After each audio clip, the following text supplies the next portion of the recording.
yéen a ngi waaj seeni bésu jigéen ñi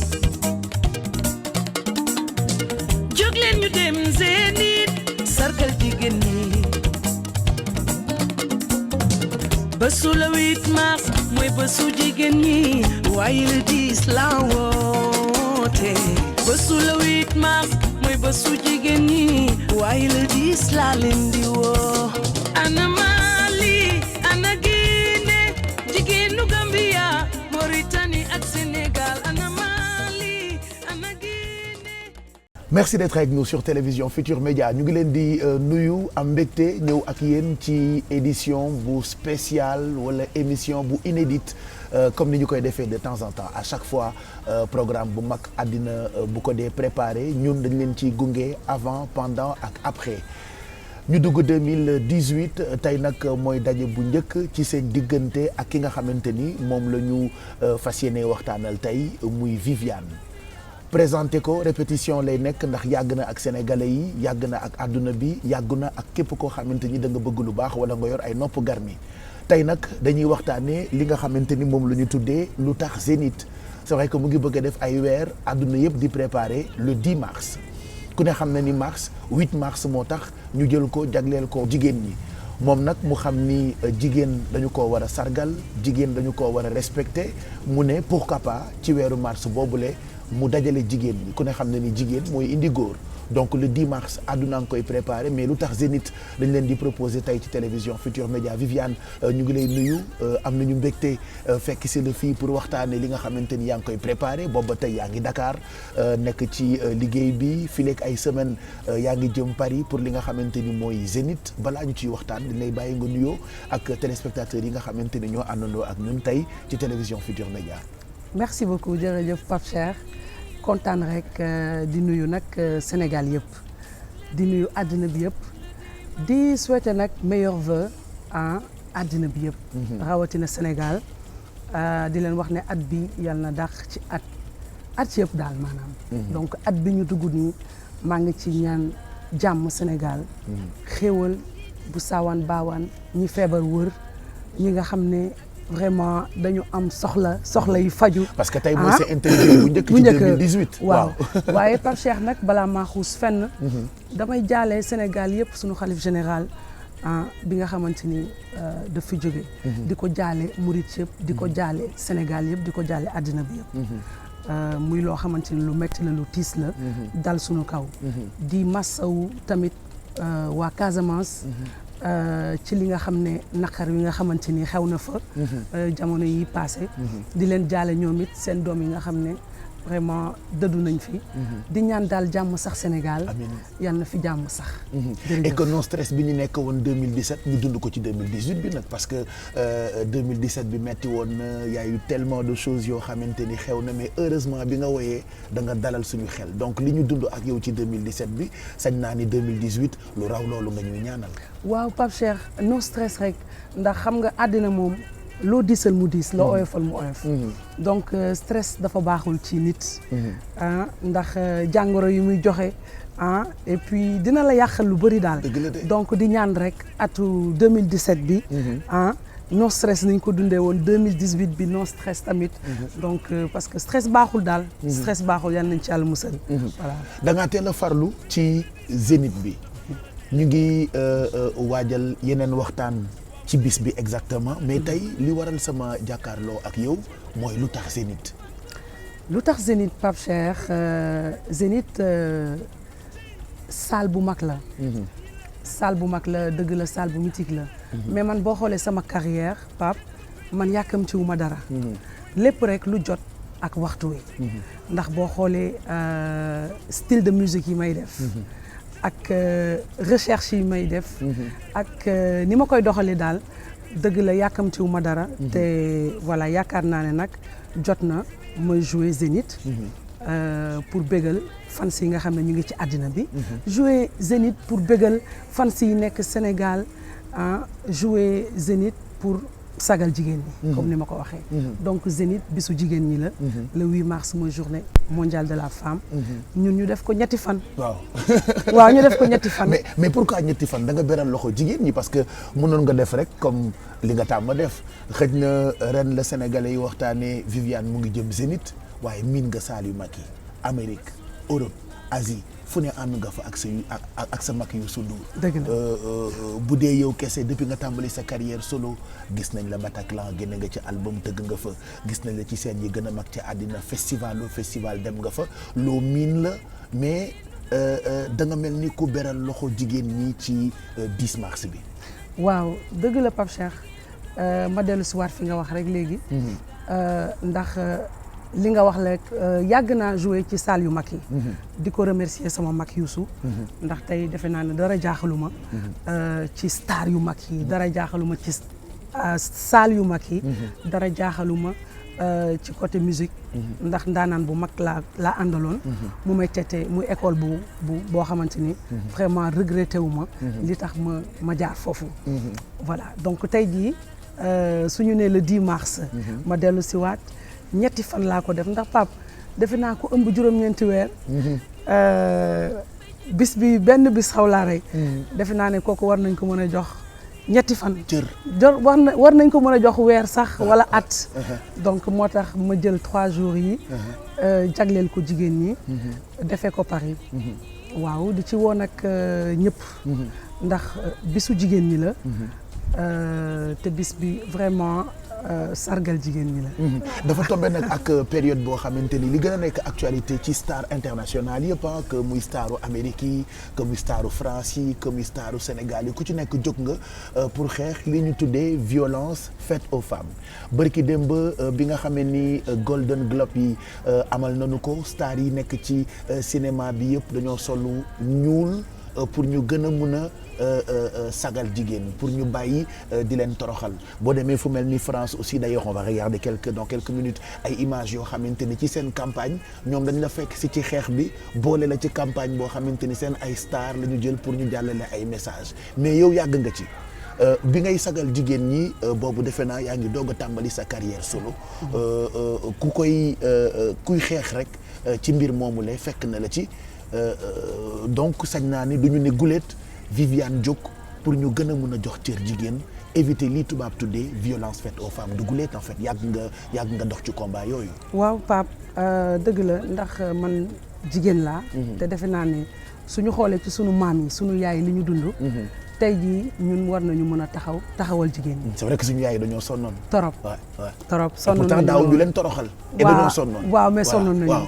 ndax jigéenu sénégalaise. sénégalaise yi ci boppam Pape dañoo am fulla am fayda am jom. te donc yaakaar naa ne tey man war naa mën a bokk ci xeex boobu. te boo gisee tey organisme yu mag yi nga xam ne dañ ma jël jege si ma pour ma war a mën a xeex ci loolu plaisir la pour man parce que dañ ma ci fekk li nga wax la dañ ma ci fekk voilà dañ ma ci fekk donc di am plaisir rek encore voilà pour ñu dellusiwaat ci jigéen ak ni ñu ko war a joxee cër bëri na ay mbir yoo xamante ni yàgg nga ko def ci suuf di dem di dimbali ay jigéen di dem di leen taxaw bu weesoo sax dem taxaw bi ngeen leen di taxaw sa musique rek yàgg na dindi stressu jigéen dóor nañ ko wala mu xeex ak borom këram maara day taali wala ñu toroxal ko mu dugg ci nekk déglu sa musique bu weesoo combat bi nga xamante ni nit ñi ñu ngi koy gis ci yow booy dugg studio di way da nga leen di xalaat. waaw damay xalaat sama bopp ba pare Pape ndax man bu ma ko xoolee ci sama bopp li ñu wax ak li ñu waxul yëpp donc jigéen laa te am naa fu ma jaar donc tey jii su ma waree woy pour jigéen ñi dafay nekk plaisir pour man te dama gis sama yaay fi mu jaar gis samay tante fu ñu jaar gis yaay ñeneen ñi fu ñu jaar donc tey jii bu ma waree taxaw pour woy jigéen ñi plaisir la pour man et puis fierté la pour taxawal jigéen ñi ci li nga xam ne mooy violence li nga xam ne moom la jigéen ñi di dund boo xoolee mariage forcé rek war na laa mën a indiwaat tuuti. c'est vrai. ci li nga xam ne way naa ko. àddina bi yëpp d'accord Sénégal d'accord. ndax dafay gën a delloo si rek nit yi. ci violence. ndax lu jël jigéen maye ko. lalu sëy dafa xat nga maye ko te vraiment bëggul. gis nañ fi jigéen ñoo xamante ni mardi taale. maye nañ leen. ñu war a nekk ak seen jëkkër. ñu forcer leen ñu faatu ci. te violence yamul rek ci dóor am na violence verbale. le fait que nga jël xale boo xamante ni tolloogul ci sëy ci jàng la toll nga maye ko mag bu mu bëggul. loolu weesu violence du weesuwul loolu. donc violence dafa bëri ay façon dafa bëri ay façon jigéen ñi di ko dund. dafa bëri ay façon donc côté boobu daal man dama ci gën a ñaaxaat suñu waajur yi. ñu bàyyi ci xel. ndax xale yi ñoom ñooy doon yi mag ëllëg. te waxtu gi yàlla war nañ leen mën a bàyyi ñu concentré wu ci jàng. jàng et puis ba mën a yor suñu réew ëllëg. surtout jigéen ñi. waaw quand même ndax dañu jël seen place léegi dañu jël seen place trop ci àddina bi. waxuma sax avant parce que avant sunu maam yi. li ñu xamoon mooy toog ci kër gi togg yekk. toppatoo sunu papa yi voilà. mais léegi jigéen dañu jóg ñu ngi ci bureau yi. ñu ngi ci àddina bi ñu ngi fépp. la preuve partenaires yi nga gën a am ay jigéen a jiite poste yi c'est-à-dire première dame yi gis naa ni première dame mu dëkku Afrique yu bëri dugal nañu seen loxo ci 10 mars bi gis naa femme chef d'entreprise yu bëri yoo xamante ni dugal nañu seen loxo ci bisu 10 mars bi gis naa ci ay femmes ambassadrices gis naa ci femmes yi nga xamante ni ñoo nekk ci consulat yi da nga bëgg a wone ni góor baax na jigéen baax na et que fu góor jiite jigéen war naa mën a jiite moo tax ñoom tam nga gën leen jox cër à travers 10 mars bi. waaw Pape mooy li may wax rek première dame yi man dama leen di nuyu di leen sargal. ndax dëkk boo dem rek am na yaay. yaay bu jiite ñëpp. ni mu amee papa bu jiite ñëpp noonu la ko amee. donc tey jii dëkk yi ma dem yëpp jaar fa. waxtaan ak première dame yi ma jot a gis. waxtaan ak ñoom. bu ci mel ni Gambia maa ngi koy nuyu. bu ci mel ni bu Abidjan. di waaj a gis nag sunu première dame. parce que man waaw sunu yaay ndax mënu maa dem fenn bàyyi ko. ndax moo ñu jiite. donc maa ngi leen di nuyu di leen remercier bu baax a baax a baax. te ñoom ñëpp dañ ci kontaan. ndax lu toll ni journée mondiale de la femme. ma nekk première sénégalaise boo xam ne dañ ko organiser. muy vraiment lu rafet ci ñoom. dañ ko rafetlu. donc nekk deuxième africaine à part maman Patience Dabani. donc ñoom tamit dañ ko rafetlu torop. ñu ne ñoom daal moom tamit dégg na première dame dégg na waykat bi. waaw Pape Cheikh. ba pare nekk yaayu président. maa la wax c'est vrai que jigéen nag yàlla da koo teral quand même quoi. fii ku fi baax jigéen la jur. c'est vrai c'est vrai Pape fii ku fi baax jigéen la meññ te dañuy wax rek waaye jigéen yàllaa ko suturaal yàllaa ko warmal. donc tey jii dañoo am seen place ci àddina bi. dañoo am seen place ci àddina bi te dañu war a taxaw nañu mais gën a taxaw jug fas takk sunuy sër te xam ne góor baax na jigéen baax na. te bu dul violence faite aux femmes sax aussi nag boot ak nàmpal lu góor mënul. waaw boo xoolee coono bi li ci ëpp dëgg la ku góor ki moom mooy génn moom mooy dem liggéeyi ñëw ñu toppatoo bi ëpp na torop ci góor ñi tamit parce que muy waykat bi muy kilifa bu mu mënti doon mu nekk jigéen. tey jii boo summee bu liggéey ba rek boo egsee yaa ngi ci biir kër gi. yaa ngi toppatoo xale yi. yaa ngi xool ndax feebaruñu. yaa ngi xool sa jëkkër. ndax mu ngi lekk mu ngi naan. xool fóot bi xool lekk gi maanaam lu bëri daal. donc jigéen dafa yàgg sonn. tey jot na.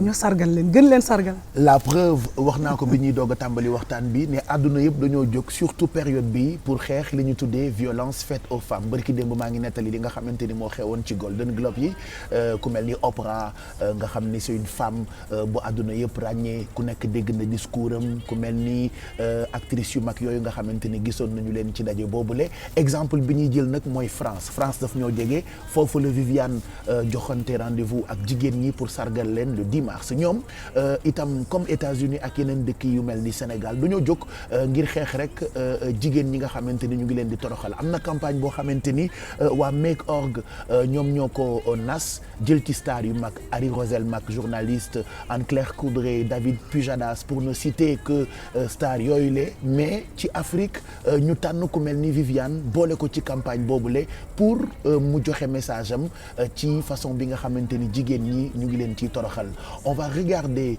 campagne bu Make Org boobu juste après ñu commenter ko ak Viviane je rappelle que tey soirée exceptionnelle lu tax Zénith ngeen am ci télévision Futur Média Viviane jagleel ko jigéenu àdduna. yéen a ngi waaj Zénith bésu jigéen ñi. Les mères de nos arrière-grand-mères les ont subies. Nos grands-mères les ont subies. Nos épouses et nos sœurs les subissent. Il faut que ça s'arrête. Agissons aujourd'hui contre les violences faites aux femmes.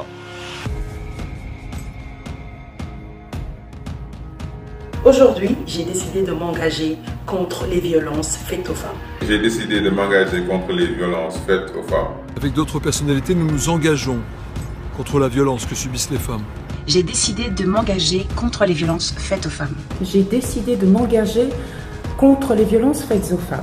J'ai décidé de m'engager contre les violences faites aux femmes. Stop violence against women. Le seul moyen de faire avancer les choses, c'est de faire évoluer les mentalités. Tout est une question d'éducation. Faut que ça s'arrête.